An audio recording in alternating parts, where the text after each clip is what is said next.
Hi friends, continuing to the chapter Interpreter of Maladies. When Mr. Pirzada came to dine. In the autumn of 1971, a man used to come to our house, bearing confession in his pocket and hopes of accentuating the life or death of his family. His name was Mr. Pirzada and he came from Dhaka, now the capital of Bangladesh, but then a part of Pakistan. That year, Pakistan was engaged in civil war.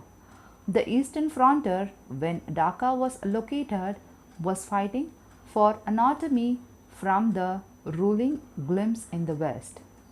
In March, Dhaka had been invaded, tortured, and shelled by the Pakistani army. Teachers were dragged onto the street and shot. Women dragged into the barricade and raped. By the end of a summer, 300,000 people were said to have died. In Dhaka, Mr. Pirzada had a three-story home, a lectureship in botany at the university, a wife of 20 years, and 7 daughters between the age of 6 and 16, whose name all begins with the letter A. Their mother's idea. He explained one day, producing from his wallet a black and a white picture of 7 girls at a picnic, their braids tied with ribbon, sitting cross-legged in the rows, eating chicken curry off an banana leaves. How am I distinguished? Aish, Amira, Amima, Azia. You see the difficulty. Each week, Mr. Pirzada wrote letter to his wife and sent the comic books to each of his 7 daughters. But the postal system, along with more everything else in Dhaka, had collapsed and had not heard a word of them in over 6 months. Mr.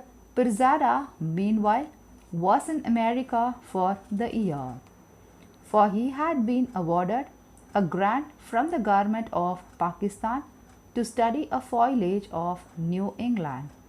In spring and summer, he had gathered data in Vermont and Maine, and in the autumn, he moved to the university north of Boston, where we lived, to write a short books about his discoveries.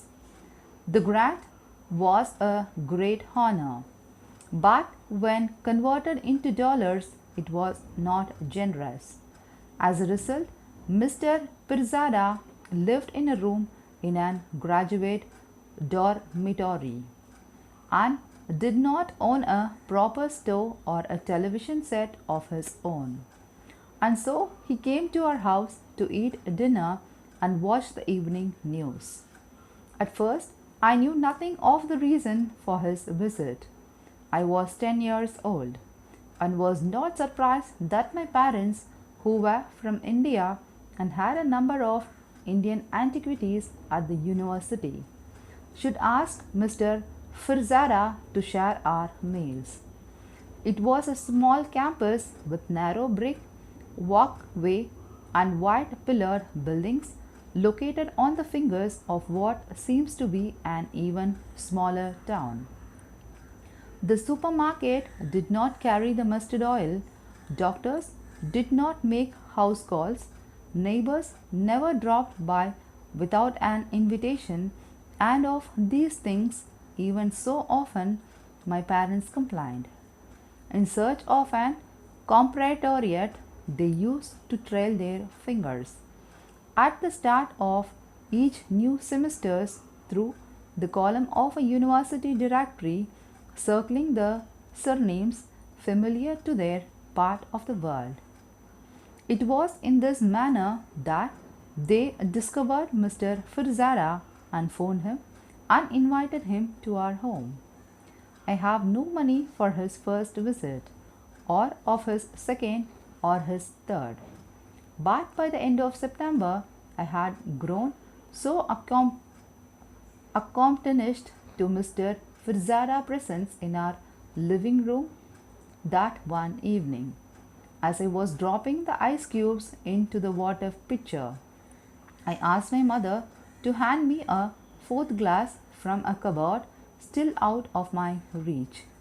She was busy at the stove presiding over a fillet of a fried spinach with radishes, and could not hear me because of the drone of exhausted fan and the fierce scraps of her spatula. I turned to my father, who was leaning against the refrigerator eating spiced cashews from a covered fist. What is this, Leila? A glass for the Indian man. Mr. Pirzada wouldn't be coming today. More importantly, Mr. Pirzada is no longer considering Indian, my father announced, brushing salt from the cashews out of his trim black beard. Not since a patriotism, our country was divided in 1947. When I say I thought that was the day of an Indian independence from Britain, my father said. That's true. One moment we were free and then we were sliced up, he explained, drawing an X with his finger on the countertop like a P. Hindus here, Muslims this, Decca no longer belongs to us. He told me that during patriotism, Hindus and Muslims had set fire to each other's homes. For many, the idea of eating in the other company was still unthinkable. It made no sense to me. Mr. Firzada and my parents spoke the same language, laughed at the same jokes, looked more and more less the same. They ate pickled mango with their meals, ate rice every night for the supper with their hands. Like my parents, Mr. Firzada took off his shoes before entering a room, chewed fennel seeds after a meal as a digestive, drank no alcohol for the dessert, dipped oyster biscuits into an successive cup of tea. Nevertheless, my father intended that I understand the difference, and he led me to map of the world tape to the wall over his desk. He seemed concerned that Mr. Firzada might take offense if I accidentally referred to him as an Indian. Though I could not really imagine Mr. Firzada being offended by much of anything, Mr. Firzada is Bengali, but he is a Muslim, my father informed me. Therefore, he lives in East Pakistan, not in India. His fingers trailed across the Atlantic, through the Europe, the Mediterranean, the Middle East, and finally to the sprawling orange diamond that my mother once told me resembled a woman wearing a sari with her left arm extended. Various cities have been circled with the lines drawn between them to indicate my parents' travel and at the place of their birth. Calcutta was significant by a small silver star. I have been there only once and had no memory of the trip. As you see, Laila, it is a different country, different color, my father said. Pakistan was yellow, not orange.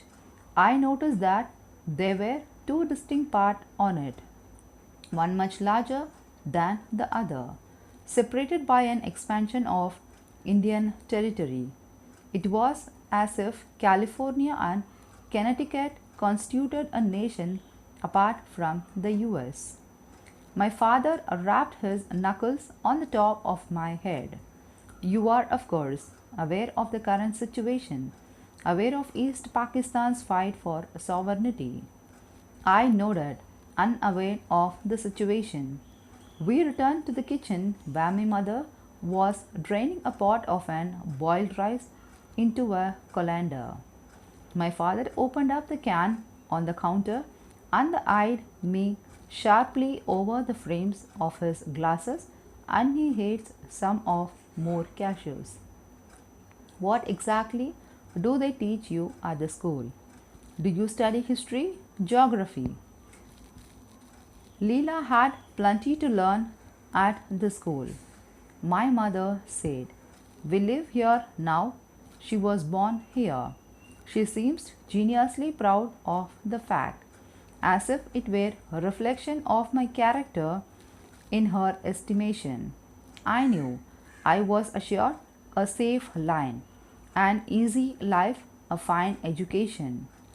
Every opportunity I would never have to eat ration food, or obey the curfews, or watch the riots from my rooftop, or hide neighbors in the water tanks to prevent them from being shot. And she and my father had. Imagine having to the place her in a decent school. Imagine her having to read during a power failures by the light of a kerosene lamps. Imagine the pressures, the tutors, the constant exams. She ran a hand through her hair, bobbed to a suitable length of her part-time job as a bank teller. How can you possibly expect her to know about patriotism? Put those nuts away. But what does she learn about the world? My father rattled the cashew nut can in his hand. What is she learning? We learn American history, of course, and American geography. That year and every year, it seems. We began by studying the Revolutionary War. We were taken in the school buses on the field trips to visit the Five Mount Rock and want to walk Freedom Trail and to climb the top of an Bunker Hills monument. We made dioramas out of colored construction paper, depicted the George Washington crossing the choppy waters of the Deliverance River, and we made the puppet of the King George wearing a white tie and a black bow in his hair. During test, we were given the blank maps of the 13 colonies and asked to fill in the names, dates, capitals. I could do it in my closed eyes. The next evening, Mr. Firzada arrived, as usual, at 6 o'clock. Though they were no longer strangers upon the first meeting each other's, he and my father maintained the habit of shaking the hands. "Come in," said Lila. "Mr. Firzada, coat, please." He stepped into the foyer, impeccably suited and scruffed, with a silk tie knotted at his collar. Each evening he appeared in the ensemble of a plum, olives, and chocolate browns. He was a compact man, and though his feet were perpetually splayed and his belly slightly wide, he nevertheless maintained an efficient posture, as if balancing in either hand two suitcases of equal weight.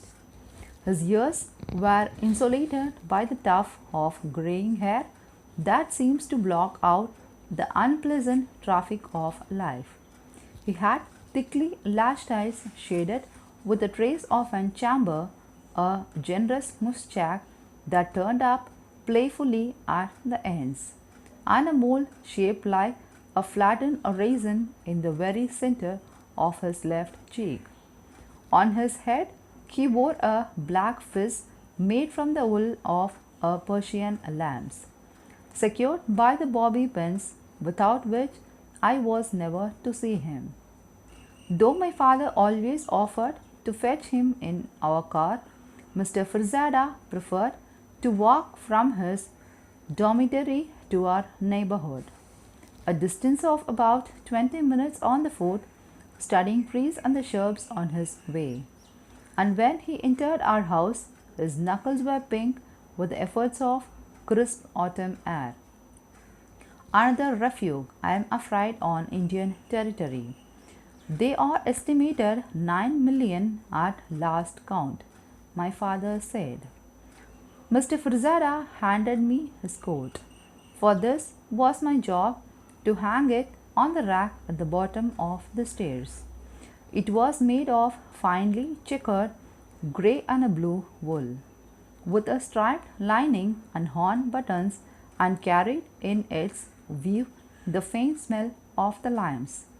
There were no recognizable tags inside, only hand stitched label with the phrases Z. Syed Suitors embroidered on its cursive with a glossy black thread. On certain days, a bridge or maple leaves was stuck into the pocket. He unlaced his shoes and lined them against the baseboard. He unlaced a golden place clung to the toes and heels, the result of walking through our damp and racked lawn. Revealed of his trappings, he gazed my throat with his short, restless fingers the way a person feels for solidity behind a wall before driving in a nail. Then he followed my father to the living room, where the television was tuned to the local news. As soon as they were seated, my mother appeared from the kitchen with a plate of an mini meat kebab with an coriander chutney. Mr. Furzada popped one into his mouth. One can only hope, he said, reaching for another, that Dhaka's refugees are as heartily fed. Which reminds me, he reached into his suit's pocket and gave me a small plastic egg filled with an chinam hearts. For the lady of the house, he said, with almost imperturbable spally-footed bow. Really, Mr. Furzada, my mother protested. Night after the night you spoiled her. I only spoil children who are incapable of spoiling. It was an awkward moment for me, one which I was waiting in the part with dread, in part with delight. I was charmed by the presence of Mr. Furzada retone elegance, and flattered by the faint theoretically of his attentions, yet unsettled by the superb ease of his gestures, which made me feel for an instant like a stranger in my own home. It had become our ritual, and for several weeks before we grew more comfortable with one another, it was the only time he spoke to me directly. I had no response, offered no commands, betrayed no visible reactions to the steady stream of honey-filled lozenges, the raspberry truffles, the slender rolls of our sour pastels. I could not even thank him for once when I did for an especially peculiar peppermint lollipop wrapped in a spray of purple saffron. He had demanded, "What is this? Thank you. The lady at the bank thanks me. The cashier at the shops thanks me. The librarian thanks me. The cashier at the shops thanks me. When I return an overdue book, the overseas operator thanks me as she tries to connect me to Dhaka and fails. If I am buried in this country, I will be thanked, no doubt, at my funeral." It was inappropriate, in my opinion, to consume the candy. Mr. Furzada gave me in a casual manner. I quoted each every evening, treasured as I would a jewel or a coin from an buried kingdom, and I would place it in a small keep-safe box made of carved sandalwood beside my bed, in which long ago in India my father's mother used to store the ground archina nuts she ate after her morning bath. It was my only memento of a grandmother I had never known, and until Mr. Furzada came to our lives, I could find nothing to put inside it. Even so often, before brushing my teeth and laying out my clothes for the school the next day, I opened the lid of a box and ate one of his treats. That night, like every night, we did not eat at the dining table because it is not provided an unobserved views of the television set. Instead, we huddled around the coffee table without conversing, our plates perched on the edge of our knees. From the kitchen, my mother brought forth the succession of dishes: lentils with the fried onions, green beans with the coconuts, fish cooked with an raisin in an yogurt sauce. I followed with the water glasses, and the plate of an lemon wedges, and the chill peppers purchased on monthly trip to Chinatown and stored by the pounds in the freezer, which they like to nap open and crush into their food. Before eating, Mr. Firzada always did a curious thing. He took off his plain silver watch without a band, which he kept in his breast pocket, held it briefly to one of his stuffed ear, and would it with three swift flicks of his thumb and four fingers, and like the watch on his wrist, the pocket watch he had explained to me was set to the local time in Dhaka, land hours ago. For the duration of the meal, the watch rested on his folder paper napkin on the coffee table. He never seemed to consult it.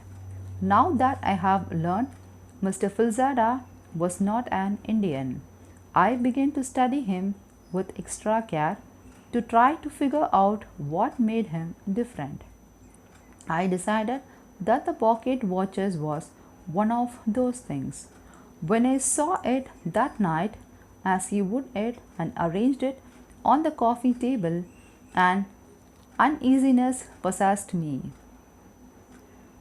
Life, I realized, was being lived in Dhaka first.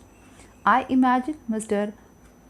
Pirsada's daughter rising from sleep, trying the ribbons in their hair, anticipating the breakfast, preparing for the schools. Our meals, our actions were only a shadow of what had already happened there, a lagging ghost of where Mr. Firzada really belonged. At 6:30, when the national news began, my father raised the volume and adjusted the antennas. Usually, I occupied myself with my book, but that night my father insisted that I pay attention. On the screen, I saw a tank rolling through a dusty street and fallen buildings, and the forest of an unfamiliar trees into which the each Pakistani refugees had fled, seeking safety over the Indian border. I saw a boat with a fan-shaped sails floating on a wide coffee-colored rivers, a barricaded university newspaper office burnt to the ground. I turned to look at Mr. Frizada. The images flashed in an miniature across his eyes. As he watched, he had an immovable expression on his face, composed but alert, as if someone were giving him the directions to an unknown destination. During the commercials, my mother went to the kitchen to get more rice, and my father and Mr. Firzada deplored the politics of a general named Ya Khan. They decided intriguers I did not know a catastrophe I could not compare it. See children your age, what they do to survive.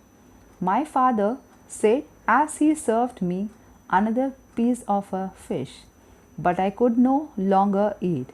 I could only see till the glance at Mr. Frizada sitting beside me in his olive green jacket, calmly creating a well in his rice to make rooms for a second helping of lentils. He was not my notion of a man burdened by such grave concern. I wonder if the reason he was always so smartly dressed wasn't the prepare to endure with the dignity where the news assailed him. Perhaps even to attend a funeral at the moment's notice, I wondered too.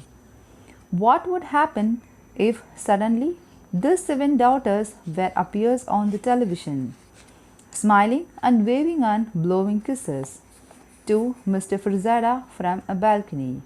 I imagine how revelable he could be, but this never happened. That night, when I placed the plastic egg filled with an cinnamon heart in the box beside my bed, I did not feel the ceremonious satisfaction I normally did. I tried not to think about Mr. Frizada in his lime sentenced overcoat, connected to the unruly, sweltering world we have revived a few hours ago in our bright carpeted living room. And yet, for several moments, that was all I could think about. My stomach tightened as I worried whether if his wife and seven daughters were now the members of the drifting, calming the crowd that had flashed at intervals on the screen.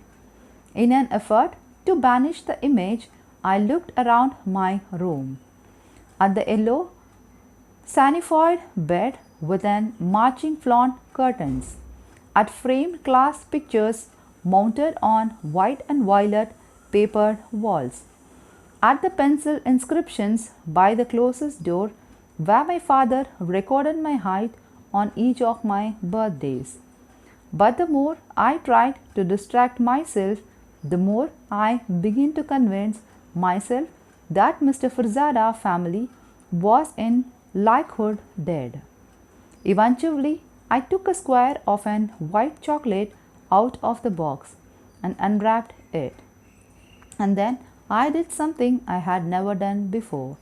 I put my chocolate in my mouth, letting it soften until the last possible moment. And then I chewed it slowly. I prayed that Mr. Fernandez family was safe and sound. I had never prayed for anyone else before and had never been taught or told to. But I decided, given the circumstances, that I was something I should do. That night, when I went to the bathroom, I only pretended to brush my teeth, for I feared that I would somehow rinse a prayer out as well. I went the brush and rearranged the tube of paste to prevent my parents from asking any questions, and fell asleep with the sugar on my tongue. No one at the school talked about the war followed so faithfully in my living room.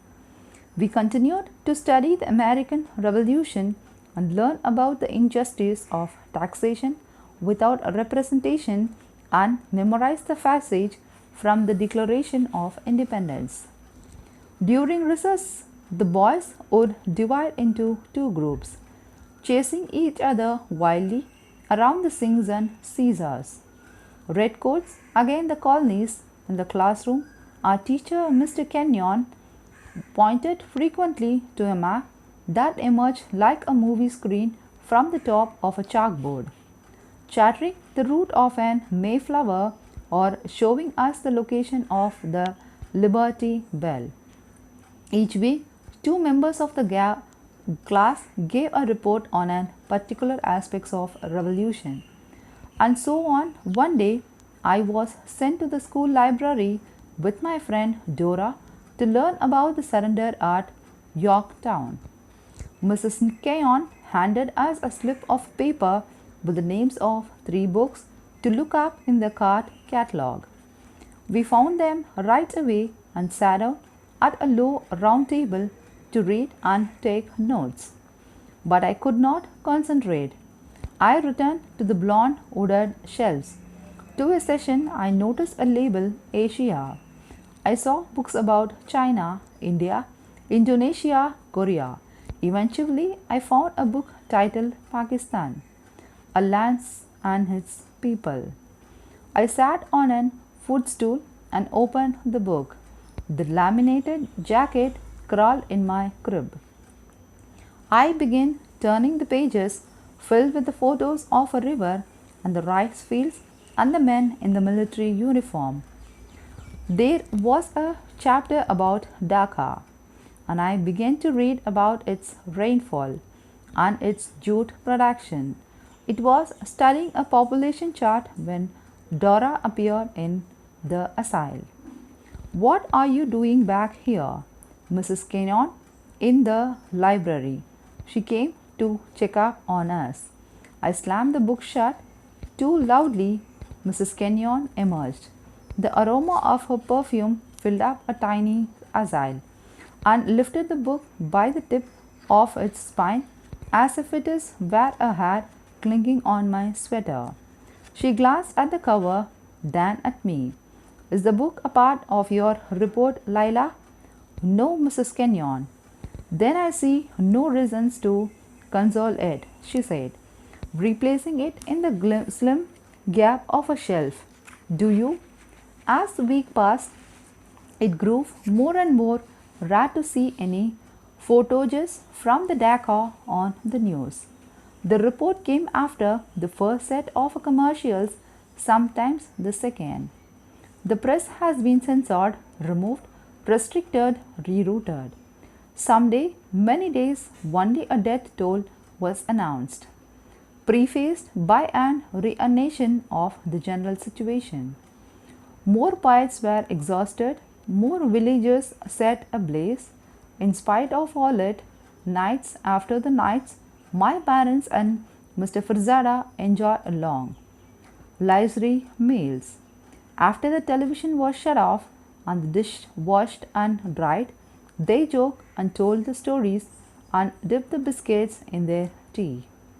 When they tried to discussing the political matters, they discussed instead the progress of Mr. Firzada's book about the Detourious Tree of New England and my father's nomination for tenure, and the peculiar eating habits of my mother, American co-workers at the bank. Eventually, I sat upstairs to do my homework, but through the carpet I heard them as I drank more tea and listened to the cassettes of Kishore Kumar and play a Scrabble on the coffee table, laughing and arguing long into the night about the spelling of the English words. I wanted to join them, wanted above all to console Mr. Firzada somehow. But apart from eating a piece of candy for the sake of his family and praying for their safety, there were nothing I can to do. They played the Scrabble until the 11 o'clock news, and then, sometimes around midnight, Mr. Firzada walked back to his dormitory.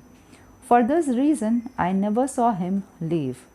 But each night, as I drift off to the sleep, I would hear them anticipating the birth of a nation on the other side of the world. One day in October, Mr. Firzada asked upon an arrival, "What are these large oranges vegetables on the people's doorsteps?" A type of a squash. "Pumpkins," my mother replied. Lila remembered me to put one up to the supermarket. At the purpose it indicates what? "You make a jack-o'-lantern," I said, grinning furiously like this to scare people away. "I see," Mr. Firzada said, grinning back. "Very useful." The next day, my mother bought a 10-pound pumpkin, fat and round, and placed it on the dining table. Before supper, while my father and Mr. Firzada were watching the local news, she told me to decorate it with the markers, but I wanted to carve it properly like the others I have noticed in the neighborhood. "Yes, let's carve it," Mr. Firzada agreed, and rose from the sofa. "Hangs the news tonight." Asking no questions, he walked into the kitchen, opened a drawer, and returned. Bearing a long, shattered knife, he glanced at me for approval. Shall I? I nodded. For the first time, we all gathered around the dining table, my mother, my father, Mr. Firzada, and I. While the television aired unattended, we covered the tabletop with the newspaper. Mr. Firzada draped his jacket over the chair behind him, removed a pair of an opal cuff links, and rolled up the scratched sleeve on his shirt. First, go around the top like this, I instructed, demonstrating with my index finger. He made an initial incision and drew the knife around. When he had come full circle, he lifted the cap by the stem. It loosened effortlessly, and Mr. Firzada leaned over the pumpkin for a moment to inspect and inhale its contents. My mother gave him a long metal spoon with which he grunted the interior until the last bit of a string and the seeds were gone. My father meanwhile separated the seeds from the pulp and set them out to dry on a cookie sheet so that we could roast them later on. I drew two triangles against the rigid surface for the eyes, which Mr. Firzada dutifully carved, and crescented for the eyebrows and another triangle for the nose. The mouth was all that remembered, and the teeth posed a challenge. I hesitated. Smile or frown? I asked. You choose, Mr. Firzada said. As a comprehensive, I drew a kind of an grimace, straight cross, neither mournful nor friendly. Mr. Firzada began carving, without the least bit of intimating, as if he had been carving Jack-o'-lanterns his whole life. He had nearly finished when the nation's news begins. The reporter mentions Dhaka, and we all turned to listen. An Indian official announced that unless the world helped to reveal the burden of East Pakistani refugees, India would have to go to war against Pakistan. The reporter's face dripped with sweat as he reeled the information. He did not wear a tie or a jacket, dressed instead as if he himself were about to take part in the battle. He shielded his socket face as he hauled the things to the cameraman. The knife slipped from Mr. Filzado's hand and made a gash dipped towards the base of a pumpkin. Please forgive me. He raised a hand to one side of his face, as if someone has splashed him there. I am. It is terrible. I will buy another. We will try again. Not at all, not at all, my father stayed. He took the knife from Filzado and carved around the gash, evening it out, dispensing altogether with the teeth I had drawn. What resulted was disproportionately large, hole the size of a lemon, so that our jack-o'-lantern wore an expression of placid astonishment. The eyebrows have no longer fears, floating in the frozen surface above a vacant geometric case. For Halloween, I was a witch. Dora, my trick or treating partner, was a witch too. We wore our black caps fascinated from the dried pillowcases and conical hats with a wide cardboard brims. We shaped our faces green with an broken eye shadow that belongs to Dora's mother, and my mother gave us two burlap sacks that had once contained a basmati rice for collecting the candy. That year, our parents decided that we were old enough to roam the neighbors unattended. Our plan was to walk from my house to Dora's, from where I was to call to say I had arrived safely, and then Dora's mother would drive me home. My father equipped us with the flashlights, and I have to wear my watch and synchronize it with his. We were to return no longer than 9 o'clock. When Mr. Farzanda arrived that evening, he presented me with a box of chocolate covered mints. In here, I told him, and opened up the burlap sack. Trick or treat. I understand that you don't really need any contribution this evening, he said, depositing the box. He gazed at my green face and the hat secured by a string under my chin. Gingerly, he lifted the hem of a cap under which I was wearing a sweater and zipped the fleece jacket. Will you be warm enough? I nodded, causing the hat to the tip to one side. He set it right. Perhaps it is the best to stand still.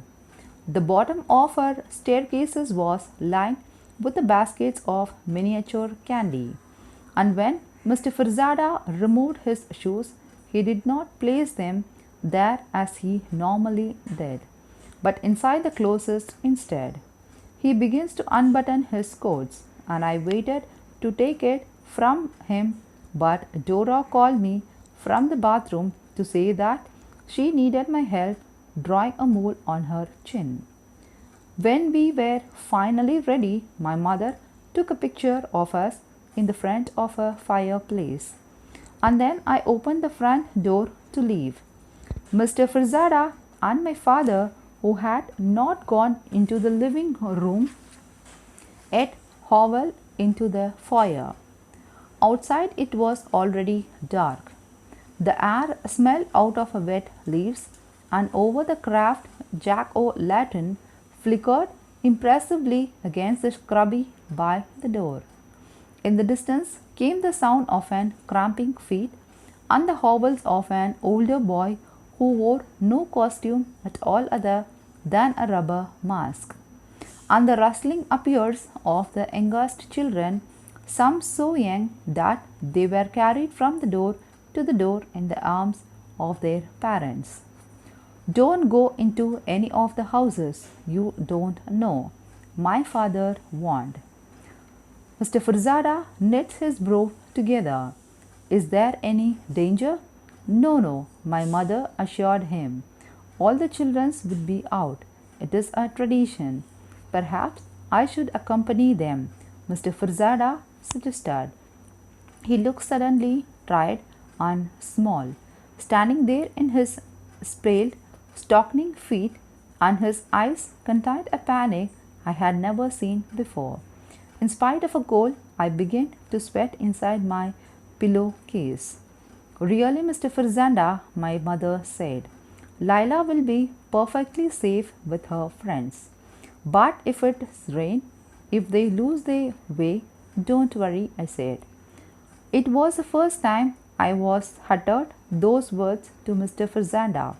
Two simple words I had tried but failed to tell him for the weeks.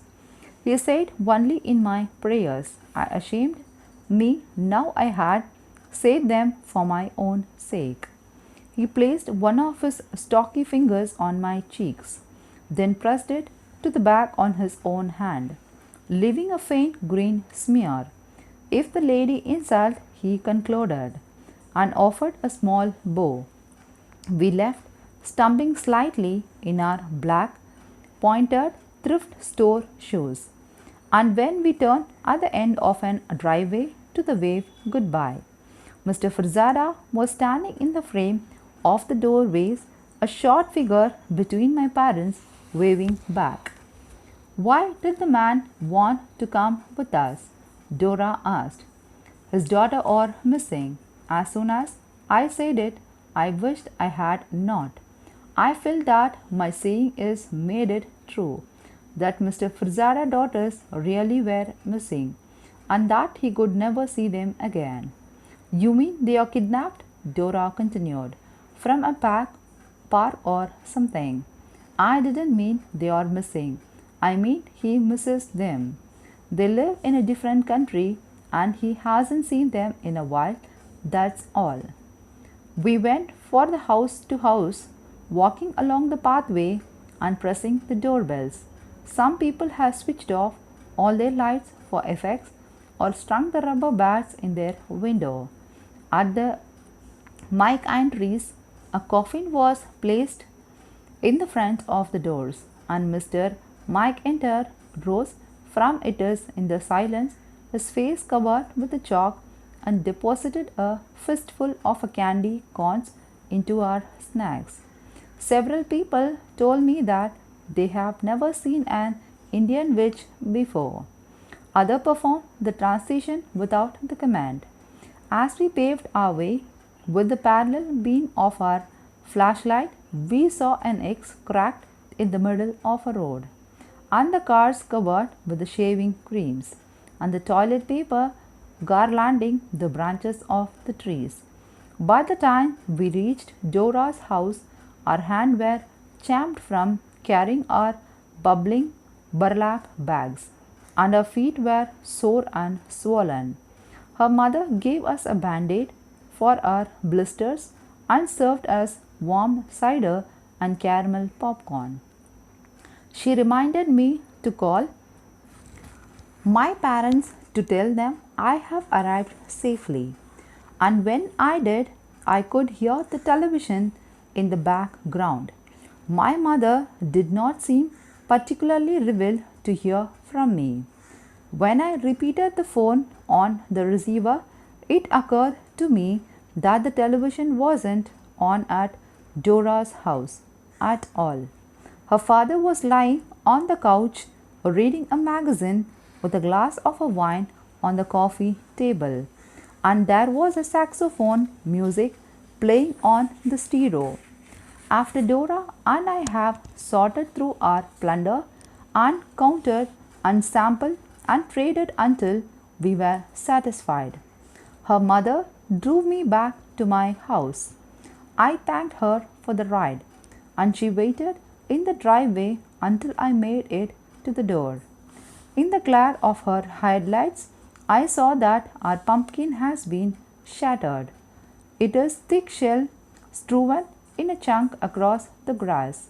I fell sitting on the tears in my eyes and sudden pain in my throat, as if had been stuffed with the sharp, tiny pebble that crunched with each steps under my aching feet.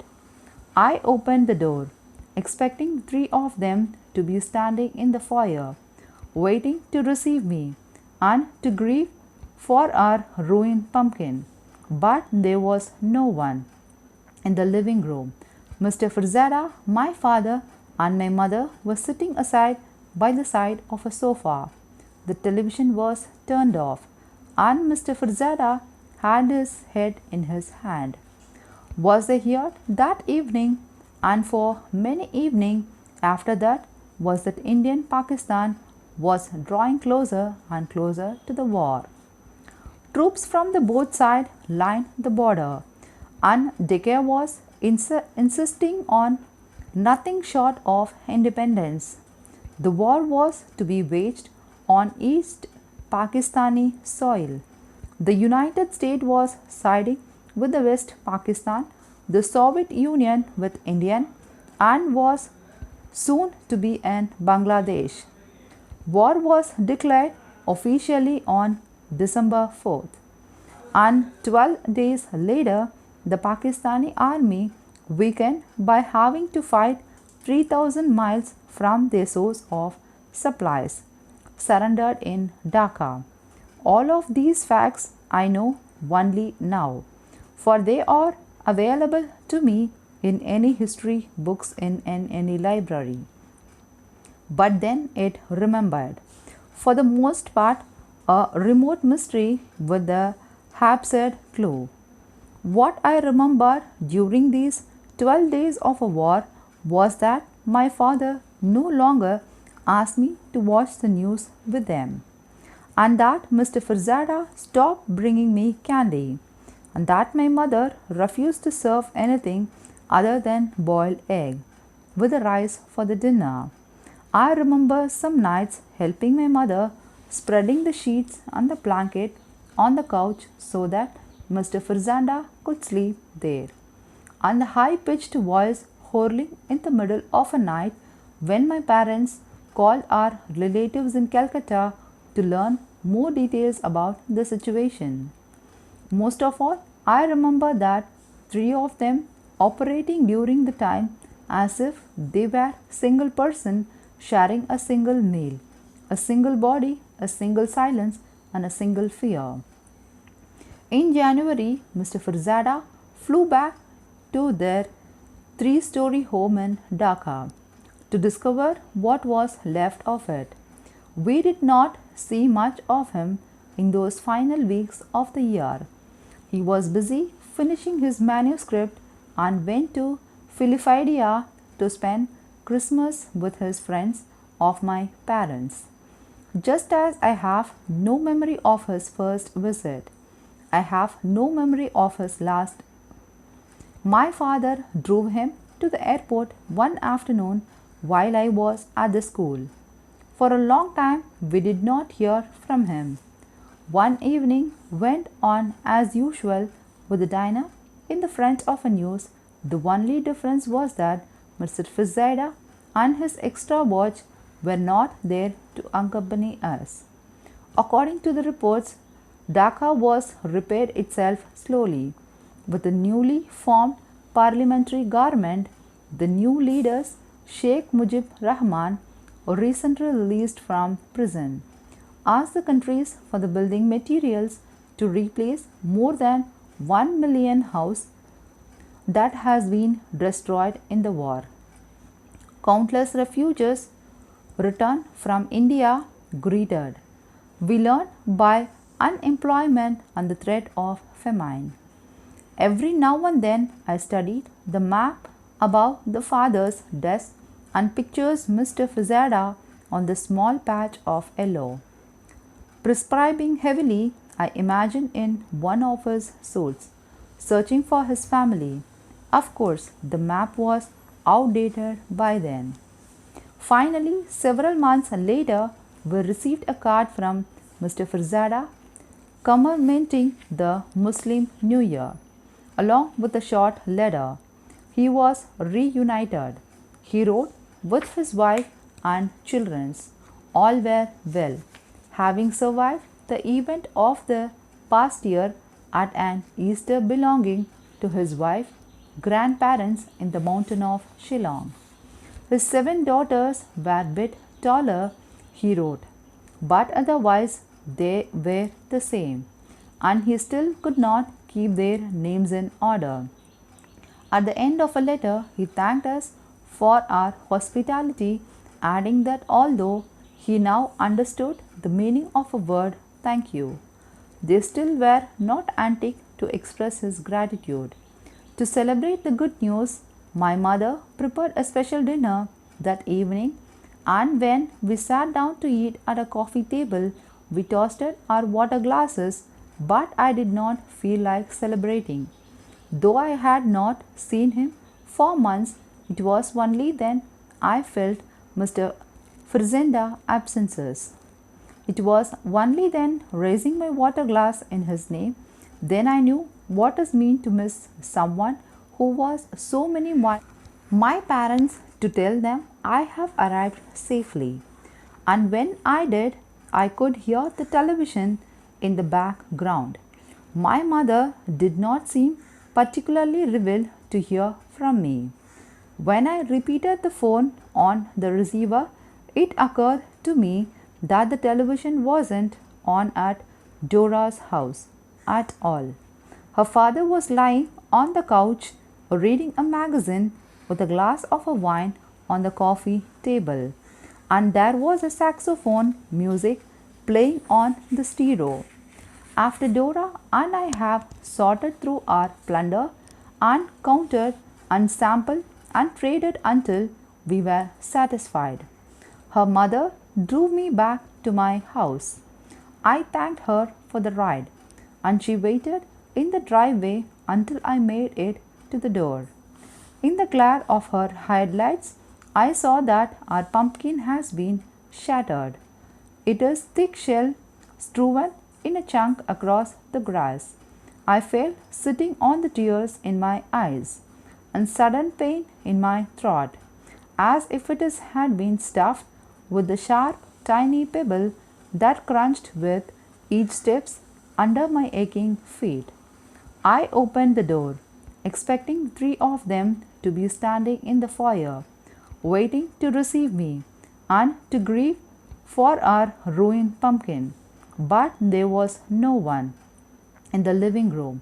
Mr. Firzada, my father, and my mother were sitting aside by the side of a sofa. The television was turned off, and Mr. Firzada had his head in his hand. Was I here that evening, and for many evenings after that, was that Indian Pakistan was drawing closer and closer to the war. Troops from the both sides lined the border, and Decca was insisting on nothing short of independence. The war was to be waged on East Pakistani soil.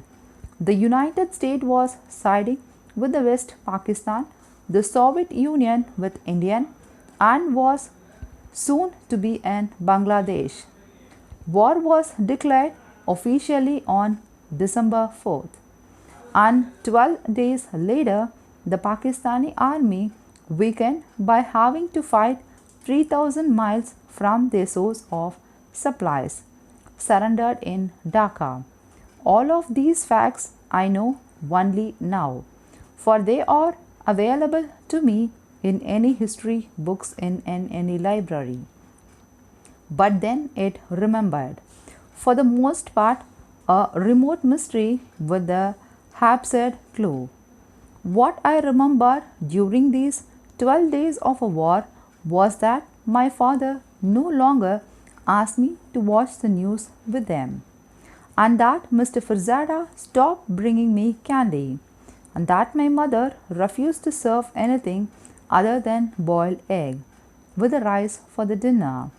I remember some nights helping my mother spreading the sheets and the blanket on the couch so that Mr. Firzada could sleep there, and the high-pitched voice hurling in the middle of a night when my parents called our relatives in Calcutta to learn more details about the situation.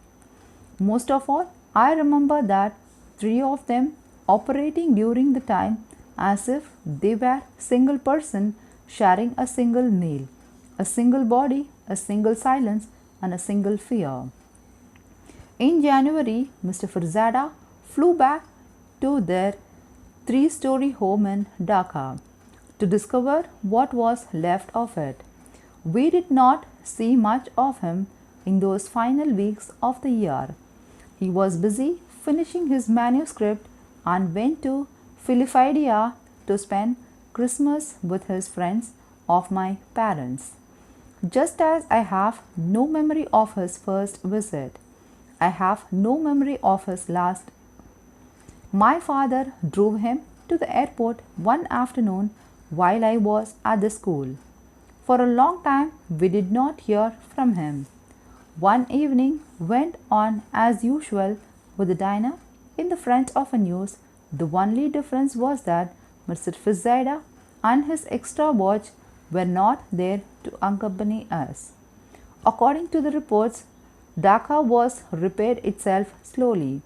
With the newly formed parliamentary government, the new leaders, Sheikh Mujib Rahman, recently released from prison, asked the countries for the building materials to replace more than 1 million houses that has been destroyed in the war. Countless refugees returned from India greeted. We learned by unemployment and the threat of famine. Every now and then I studied the map above the father's desk and pictures Mr. Firzada on the small patch of yellow. Prescribing heavily, I imagined in one of his suits, searching for his family. Of course, the map was outdated by then.